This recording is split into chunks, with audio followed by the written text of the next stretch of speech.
Hi ಎಲ್ರಿಗೂ ನಮಸ್ಕಾರ. Dwarka children's hospital ಬೀದರ್ಗೆ ಸ್ವಾಗತ. ಈ ಹಾಸ್ಪಿಟಲ್ ಅಲ್ಲಿ ಎಲ್ಲಾ ರೀತಿಯಾದ ಫೆಸಿಲಿಟೀಸ್ ನಿಮಗೆ ಸಿಗುತ್ತೆ. NICU, ventilator, general ward, day care, childrens OT, medical, vaccination, ambulance service, normal delivery, nebulisation, ಈ ರೀತಿ ಹಲವಾರು ಫೆಸಿಲಿಟೀಸ್ ನಿಮಗೆ ಸಿಗುತ್ತೆ. ಅಷ್ಟೇ ಅಲ್ಲದೆ ನಿಮಗೋಸ್ಕರ ಇನ್ಫ್ಯಾಕ್ಟ್ ಚೈಲ್ಡ್ ಸ್ಕ್ರೀನಿಂಗ್ ಕೂಡ ಇದೆ. Cough, fever, thyroid, diabetes, malaria, jaundice, typhoid, so ಈ ರೀತಿ ಹಲವಾರು ಪ್ರಾಬ್ಲಮ್ಸ್ಗೆ ಇಲ್ಲಿ ನಿಮಗೆ ಪರ್ಫೆಕ್ಟ್ ಸೊಲ್ಯೂಷನ್ ಸಿಗುತ್ತೆ.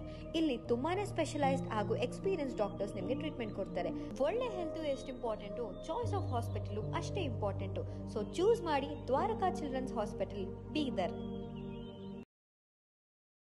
ನಮಸ್ಕಾರ, ನೀವು ನೋಡ್ತಾ ಇದ್ದೀರಾ ಸುದ್ದಿ ಸಮಯ ನ್ಯೂಸ್ ಚಾನಲ್. ಇದು ಲೋಕಲ್ ಎಕ್ಸ್ಪ್ರೆಸ್. ನಾನು ಮಹಾರುದ್ರ ಡಾಕುಳಿಗೆ ಮತ್ತೆ ಹೊಸ ಹೊಸ ಸುದ್ದಿಗಳನ್ನು ತೆಗೆದುಕೊಂಡು ನಾವು ನಿಮ್ಮ ಮುಂದೆ ಬರ್ತಾ ಇದ್ದೀವಿ. ಈ ದಿನದ ಪ್ರಮುಖ ಹೆಡ್ಲೈನ್ಸ್ಗಳನ್ನು ನೋಡ್ಕೊಂಡು ಬರೋಣ. 7ನೇ ವೇತನ ಆಯೋಗದಂತೆ ನಿವೃತ್ತ ನೌಕರರಿಗೆ ಸೌಲಭ್ಯ ಕಲ್ಪಿಸುವಂತೆ ನಗರದಲ್ಲಿ ಜರುಗಿದ ಧರಣಿ ಸತ್ಯಾಗ್ರಹ. ನಿವೃತ್ತ ನೌಕರರ ವೇದಿಕೆ ಪದಾಧಿಕಾರಿಗಳಿಂದ ಕಪ್ಪು ಪಟ್ಟಿ ಧರಿಸಿ ಜಯಘೋಷ. ಬೇಡಿಕೆ ಈಡೇರಿಸುವವರೆಗೆ ನಿರಂತರ ಹೋರಾಟ ಮಾಡುವ ಎಚ್ಚರಿಕೆ ನೀಡಿದ ನಿವೃತ್ತ ಹಿರಿಯ ನೌಕರರು. ಅಕ್ಟೋಬರ್ 21ರ ಪೂಜ್ಯ ನರೇಂದ್ರಾಚಾರ್ಯ ಜನ್ಮದಿನದ ಪ್ರಯುಕ್ತ ಜುಕ್ಕಲ್ನಿಂದ ಆರಂಭವಾದ ಪಾಯದಿಂಡಿ ವಸುಂಧರಾ ಪಾದಯಾತ್ರೆ. ಮಹಾರಾಷ್ಟ್ರದ ನಾಣಿಜ ಧರ್ಮಕ್ಷೇತ್ರದವರೆಗೆ ಸಾವಿರಾರು ಕಿಲೋಮೀಟರ್ವರೆಗೆ ನಡೆಯಲಿರುವ ಸಾವಿರಾರು ಭಕ್ತರು. ಪರಿಸರ ಜಾಗೃತಿ ಮೂಡಿಸುತ್ತಾ ಸಾಗಿದ ಭಕ್ತರ ದಂಡು. ಔರಾದ್ನಲ್ಲಿ ಜರುಗಿದ ಅಂಗನವಾಡಿ ಕಾರ್ಯಕರ್ತೆಯರು ಹಾಗೂ ಸಹಾಯಕರಿಗೆ ಸನ್ಮಾನ ಕಾರ್ಯಕ್ರಮ. ಪೋಷಣ ಅಭಿಯಾನ ಯೋಜನೆ ಮುಕ್ತಾಯ ಸಮಾರಂಭ. ಅಂಗನವಾಡಿ ಕೇಂದ್ರಗಳೇ ಶಿಕ್ಷಣಕ್ಕೆ ಅಡಿಪಾಯವಾಗಿವೆ. ಶಾಸಕ ಪ್ರಭು ಚೌಹಾಣ್. 25ನೇ ವರ್ಷದ BSNL ಸಂಸ್ಥಾಪನಾ ದಿನಾಚರಣೆ ನಿಮಿತ್ತ ಕಚೇರಿಯಲ್ಲಿ ಕೇಕ್ ಕತ್ತರಿಸಿ ಸಂಭ್ರಮಾಚರಣೆ. BSNL ಕುರಿತು ಬೈಕ್ ರ್ಯಾಲಿ ಮೂಲಕ ನಗರದೆಲ್ಲೆಡೆ ಜಾಗೃತಿ ಮೂಡಿಸಿದ ನೌಕರರು.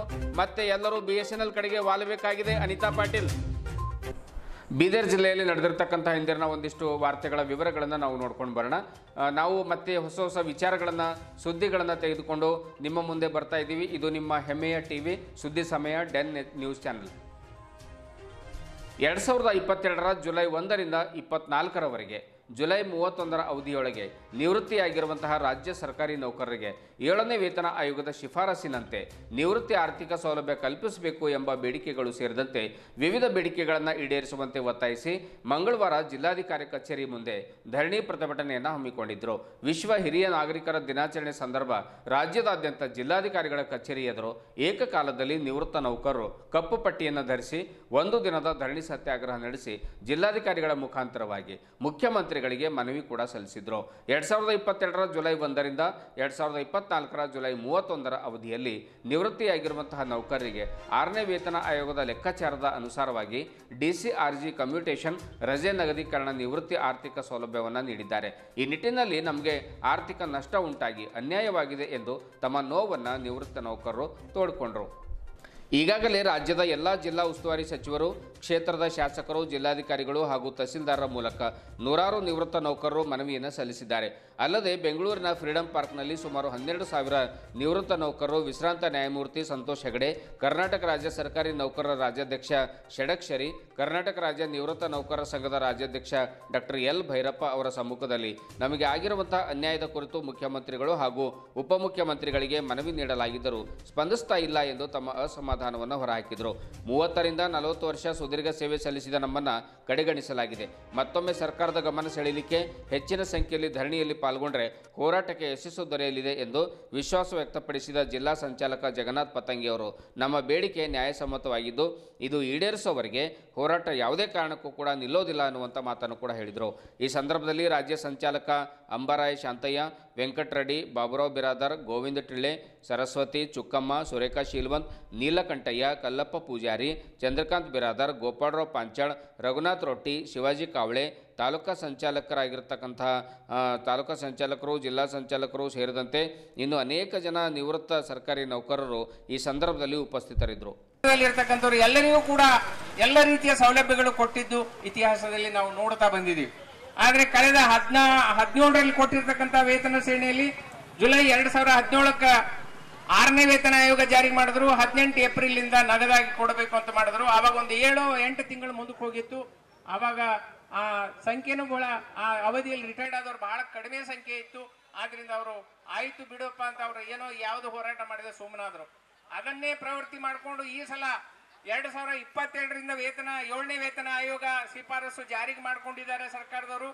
ಆದರೆ ನಮಗೆ ಆರ್ಥಿಕ ಸೌಲಭ್ಯಗಳನ್ನು ಆಗಸ್ಟ್ ರಿಂದ ಕೊಡ್ತಾ ಇರೋದ್ರಿಂದ ಈ 25 ತಿಂಗಳಲ್ಲಿ ನಮ್ಮ ಕರ್ನಾಟಕ ರಾಜ್ಯದಲ್ಲಿ 17,963 ಜನ ರಿಟೈರ್ಡ್ ಆಗಿದ್ದೀವಿ. 17,963 ಜನ ಅಂದ್ರೆ 18,000 ಜನ ರಿಟೈರ್ಡ್ ಆಗಿದ್ದೀವಿ. ಅದರಲ್ಲಿ ನಮ್ಮ ಬೀದರ್ ಜಿಲ್ಲೆಯೊಳಗೂ ಈ ಅವಧಿಯೊಳಗೆ ರಿಟೈರ್ಡ್ ಆಗಿರ್ತಕ್ಕಂಥವ್ರು 700 ಮೇಲಿದೆ ಸಂಖ್ಯೆ. ಅಷ್ಟು ಜನ ನಾವು ರಿಟೈರ್ಡ್ ಆಗಿರ್ತಕ್ಕಂಥವ್ರು ಈ 25 ತಿಂಗಳಲ್ಲಿ. ನಮಗೆ ವೇತನ ಆಯೋಗದ ಶಿಫಾರಸಿನಂತೆ ಮೂಲ ವೇತನದಲ್ಲಿ ಬದಲಾವಣೆಗಳು 1/7/22ರಿಂದಲೇ ಆಗ್ತವೆ. ಯಾವಾಗ 1/7/22ರಿಂದಲೇ ನಮಗೆ ಮೂಲ ವೇತನದಲ್ಲಿ ಬದಲಾವಣೆ ಪರಿಷ್ಕರಣೆ ಆಗ್ತದೆ. ಹೊಸ ವೇತನ ಶ್ರೇಣಿ ಪ್ರಕಾರ ನಮ್ಮ ಬೇಸಿಕ್ ಅನ್ನ ಚೇಂಜ್ ಮಾಡ್ತಾರೆ. ಆದರೆ ನಾವು ರಿಟೈರ್ಡ್ ಆಗಿರೋದ್ರಿಂದ ನಮಗೆ ಏನು DCRG ಆಗಲಿ, ಕಮ್ಯುಟೇಟ್ ಆಗಲಿ, ಗಳಿಕೆ ರಜೆಗಳ ನಗದೀಕರಣ ಆಗಲಿ, ಈ ಹಣವನ್ನ 6ನೇ ವೇತನ ಆಯೋಗದಲ್ಲಿ ಅಂದ್ರೆ ಹಿಂದೆ ನಾವು ಯಾವ ಮೂಲ ವೇತನವನ್ನ ಪಡಿತಾ ಇದ್ದೀವೋ ಆ ಮೂಲ ವೇತನವನ್ನ ಆಧಾರವಾಗಿಟ್ಕೊಂಡು ನಮಗೆ ಅದನ್ನೆಲ್ಲ ಕೊಡ್ತಾ ಇದ್ದಾರೆ. ಆದ್ರಿಂದ ಹೊಸ ವೇತನ ಶ್ರೇಣಿ ಜಾರಿಗೆ ಮಾಡಿದಾಗ ನಮ್ಮ ಈಗಿರೋ ವೇತನದ ಸುಮಾರು 58% ನಮ್ಮ ಮೂಲ ವೇತನ ಹೆಚ್ಚಳ ಆಗ್ತದೆ. 58.8% ನಮ್ಮ ಮೂಲ ವೇತನದಲ್ಲಿ ಹೆಚ್ಚಳ ಆಗ್ತದೆ. ಆ ಹೆಚ್ಚಳ ಆಗಿರ್ತಕ್ಕಂಥ ಹಣ ನಮಗೆ ಬರೋದಿಲ್ಲ ಈ ಹಳೆ ವೇತನ ಶ್ರೇಣಿಯಲ್ಲಿ ಕೊಟ್ಟಾಗ. ಹಾಗಾಗಿ ನಮಗೆ ಸುಮಾರು ಒಬ್ಬ ಡಿ ದರ್ಜೆ ನೌಕರನ ಹಿಡಿದು ಎ ದರ್ಜೆಯ ಅಧಿಕಾರಿಗಳವರೆಗೆ ಆಗ್ತಕ್ಕಂಥ ವ್ಯತ್ಯಾಸ ಬಹಳಷ್ಟಿದೆ. ಎ ದರ್ಜೆ ಅಧಿಕಾರಿಗಳಿಗೆ ಸುಮಾರು 40 ಲಕ್ಷದವರೆಗೆ ಲಾಸ್ ಆದ್ರೆ ಕನಿಷ್ಠ ಡಿ ದರ್ಜೆ ನೌಕರನಿಗೂ ಕೂಡ 7-8 ಲಕ್ಷ ರೂಪಾಯಿ ನಮಗೆ ಹಾನಿ ಆಗ್ತಾ ಇದೆ, ನಷ್ಟ ಆಗ್ತಾ ಇದೆ. ಆದ್ರಿಂದ ಅಷ್ಟೊಂದು ದೊಡ್ಡ ಪ್ರಮಾಣದ ಹಣ ನಮಗೆ ಬರಬೇಕಾಗಿರ್ತಕ್ಕಂಥ, ನ್ಯಾಯೋಚಿತವಾಗಿ ಬರಬೇಕಾಗಿರ್ತಕ್ಕಂಥ ಹಣ ಬರ್ತಾ ಇಲ್ಲ. ಆದ್ರಿಂದ ಅಕ್ಟೋಬರ್ 21ರಂದು ಜರುಗಲಿರುವಂತಹ ಪೂಜ್ಯ ಶ್ರೀ ರಮಾನಂದಾಚಾರ್ಯ ನರೇಂದ್ರಾಚಾರ್ಯ ಅವರ ಜನ್ಮದಿನದ ಪ್ರಯುಕ್ತವಾಗಿ ತೆಲಂಗಾಣದ ಜುಕ್ಕಲ್ ಕ್ಷೇತ್ರದಿಂದ ಭಾಲ್ಕಿ ಮಾರ್ಗವಾಗಿ ಮಹಾರಾಷ್ಟ್ರದ ರತ್ನಗಿರಿ ಜಿಲ್ಲೆಯ ನಾಣಿಜಧಾಮ ಕ್ಷೇತ್ರದವರೆಗೆ 100 ಕಿಲೋಮೀಟರ್ಗಳಷ್ಟು ಪಾಯದಂಡಿ ಪಾದಯಾತ್ರೆ ಮೂಲಕವಾಗಿ ಭಕ್ತರು ನಡೆದುಕೊಂಡು ಹೋಗ್ತಾ ಇದ್ದಾರೆ. ಸ್ವಸ್ವರೂಪ ಸಂಪ್ರದಾಯದ ಪ್ರಕಾರವಾಗಿ ಮುಖ್ಯ ಪೀಠ ನಾಣಿಜಧಾಮದಲ್ಲಿ ಅನೇಕ ವರ್ಷಗಳಿಂದ ಈ ಒಂದು ಕಾರ್ಯಕ್ರಮ ಆಚರಿಸಿಕೊಂಡು ಬರಲಾಗ್ತಾ ಇದ್ದು, ಭಕ್ತಾದಿಗಳು ಸಾವಿರ ಸಂಖ್ಯೆಯಲ್ಲಿ ಪಾದಯಾತ್ರೆ ಮೂಲಕವಾಗಿ ಪರಿಸರ ಜಾಗೃತಿಯನ್ನು ಮೂಡಿಸುತ್ತಾ ಸಾಗಿರುವಂತಹ ದೃಶ್ಯ ಆಕರ್ಷಕವಾಗಿ ಭಾಲ್ಕಿಯಲ್ಲಿ ಕಂಡುಬಂತು. ಈ ಪಾದಯಾತ್ರೆ ಮೂಲಕ ಜನರಲ್ಲಿ ಆಧ್ಯಾತ್ಮಿಕ ಜಾಗೃತಿ ಮೂಡಿಸುತ್ತಾ ಸಾಗಿರುವಂಥದ್ದು ಬಹಳ ವಿಶೇಷವಾಗಿತ್ತು.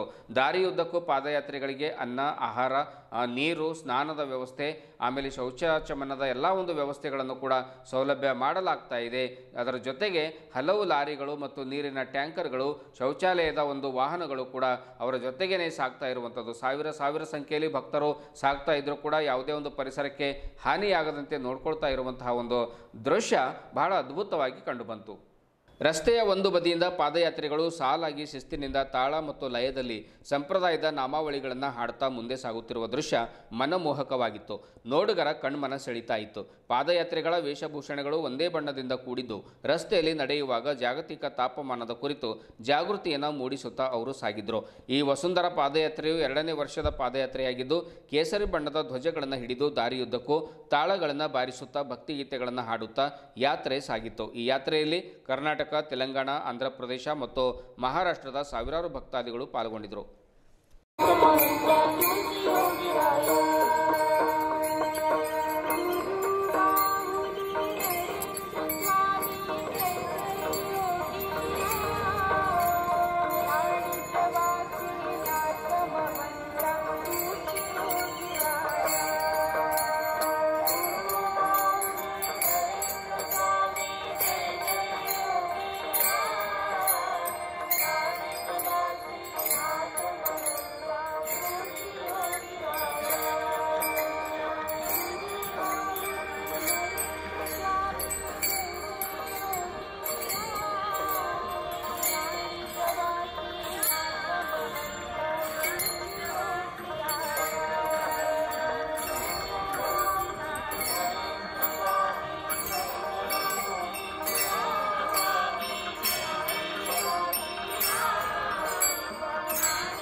ಮಕ್ಕಳನ್ನು ಪೋಷಿಸಿ ಅಕ್ಷರ ಜ್ಞಾನ ನೀಡುವಂತಹ ಅಂಗನವಾಡಿ ಕೇಂದ್ರಗಳು ಮಕ್ಕಳಿಗೆ ಎರಡನೇ ತಾಯಿಯ ರೂಪದಲ್ಲಿ ಕೆಲಸ ಮಾಡ್ತವೆ ಎಂದು ಶಾಸಕರಾದ ಪ್ರಭು ಚವ್ಹಾಣ್ ಅವರು ತಿಳಿಸಿದರು.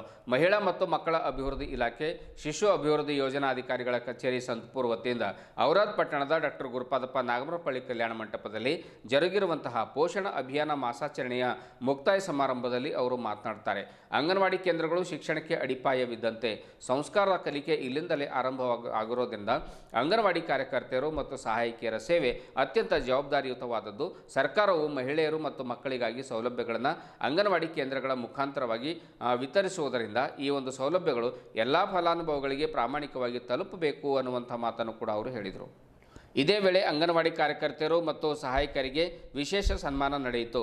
ಈ ಸಂದರ್ಭದಲ್ಲಿ ಔರಾದ್ ಪಟ್ಟಣ ಪಂಚಾಯತ್ ಅಧ್ಯಕ್ಷರಾದ ಸರುಬಾಯಿ ಘೋಳೆ, ಎಪಿಎಂಸಿ ಅಧ್ಯಕ್ಷರಾದ ಧೋಂಡಿಬಾ ನರೋಟೆ, ತಹಸೀಲ್ದಾರರಾಗಿರುವಂತಹ ಮಲ್ಶೆಟ್ಟಿ ಚಿದ್ರೆ, ಪಟ್ಟಣ ಪಂಚಾಯತ್ ಮುಖ್ಯಾಧಿಕಾರಿ ಸ್ವಾಮಿದಾಸ್, ತಾಲೂಕು ಆರೋಗ್ಯಾಧಿಕಾರಿ ಡಾಕ್ಟರ್ ಗಾಯತ್ರಿ, ಶಿಶು ಅಭಿವೃದ್ಧಿ ಯೋಜನಾಧಿಕಾರಿ ಡಿಕೆ ಇಮಲಪ್ಪ, ಆಮೇಲೆ ಸಹಾಯಕ ಶಿಶು ಅಭಿವೃದ್ಧಿ ಅಧಿಕಾರಿ ಅಬ್ದುಲ್ ಖದೀರ್, ವಿಜಯಲಕ್ಷ್ಮಿ, ಅಂಗನವಾಡಿ ಕಾರ್ಯಕರ್ತೆಯರ ಸಂಘದ ಪದ್ಮಾವತಿ ಸ್ವಾಮಿ, ಶಾರದಾ, ಭಾಗ್ಯವತಿ ಸೇರಿದಂತೆ ಔರಾದ್ ಬಿ ಹಾಗೂ ಕಮಲನಗರ್ ತಾಲೂಕಿನ ವಿವಿಧ ಗ್ರಾಮಗಳ ಅಂಗನವಾಡಿ ಕಾರ್ಯಕರ್ತೆಯರು ಸಹಾಯಕರು ಉಪಸ್ಥಿತರಿದ್ದರು. ಇದೇ ವೇಳೆ ಗರ್ಭಿಣಿ ಸ್ತ್ರೀಯರಿಗೆ ಸೀಮಂತ ಕಾರ್ಯಕ್ರಮ ಜರುಗಿತು. 6 ತಿಂಗಳ ಮಕ್ಕಳಿಗೆ ಅನ್ನಪ್ರಾಶನ, ಸುಕನ್ಯಾ ಸಮೃದ್ಧಿ ಭಾಗ್ಯಲಕ್ಷ್ಮಿ ಯೋಜನೆಯ ಫಲಾನುಭವಿಗಳಿಗೆ ಪಾಸ್ಬುಕ್ ವಿತರಣೆ, ಪೋಷಣ ಅಭಿಯಾನದಡಿಯಲ್ಲಿ ಅಂಗನವಾಡಿ ಕಾರ್ಯಕರ್ತರಿಗೆ ಸ್ಮಾರ್ಟ್ಫೋನ್ ವಿತರಣೆ ಕೂಡ ಮಾಡಲಾಯಿತು.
आंगनबाड़ी हमारा पाया पाया। गांव के छोटे छोटे बच्चे 2 साल के, 1.5 साल के, 2.5 साल के छोटे छोटे बच्चे आप पे भरोसा करते हुए आपके आंगनबाड़ी में भेजते हैं। उसके लिए आंगनबाड़ी हमारा बेसमेंट है, आंगनबाड़ी हमारा केंद्र है, आंगनबाड़ी हमारा गांव के बच्चों को पढ़ाने वाली मशीन है। अभी क्या हो गया, अभी कंप्यूटर ये होता है, फिर होता है, तब उसको इसीलिए ये हमारा बेसमेंट है। दूसरी माता जन्म देने वाली पहली माता पालन पोषण, पहली माता जन्म देती है, 1.5 साल का आपको भेजती है, दूसरी माता, तीसरी माता भारत माता, पहली माता दूसरी माता अंगनवाड़ी ಆಸಕ್ತಿ ವಹಿಸಿ ಉದ್ಯೋಗವಹಿಸಿ ನಮ್ಮನ್ನ ಇಲ್ಲಿಗೆ ನಡೆಸಿದ್ದಾರೆ. ಅವರಿಗೂ ನಮ್ಮ ಇಲಾಖೆ ಪರವಾಗಿ ನನ್ನ ವೈಯಕ್ತಿಕ ಪರವಾಗಿ ಸಹಾಯಕ್ಕೆ ನಾನು ತುಂಬಾ ಹೃತ್ಪೂರ್ವಕ ಧನ್ಯವಾದಗಳನ್ನು ಅರ್ಪಿಸ್ತಾ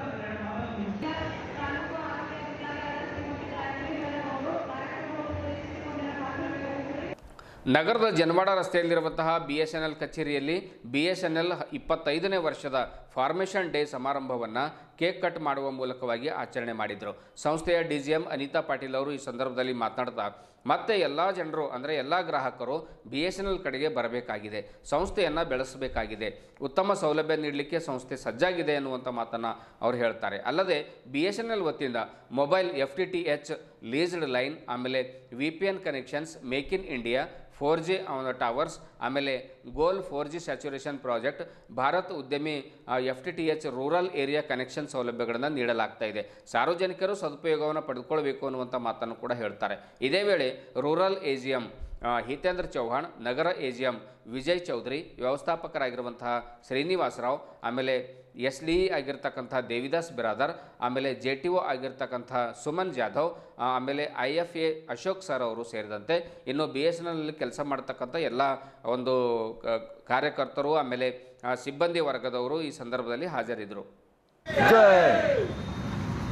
देश की नेटवर्क, देश की नेटवर्क, जिंदाबाद जिंदाबाद, जिंदाबाद जिंदाबाद, जिंदाबाद जिंदाबाद, देश की नेटवर्क, देश की नेटवर्क, भारत माता के, भारत माता के, देश की नेटवर्क, देश की नेटवर्क, जिंदाबाद जिंदाबाद, जिंदाबाद जिंदाबाद, happy BSNL day, happy BSNL day, happy BSNL day, जिंदाबाद जिंदाबाद, जिंदाबाद जिंदाबाद, भारत माता के, भारत माता के, देश की नेटवर्क, देश की नेटवर्क, देश की नेटवर्क, ट्विंकल ट्विंकल लिटिल, जिंदाबाद जिंदाबाद, जिंदाबाद जिंदाबाद, देश की नेटवर्क, देश की नेटवर्क, भारत माता के, भारत माता के, twinkle twinkle little star, twinkle twinkle little star,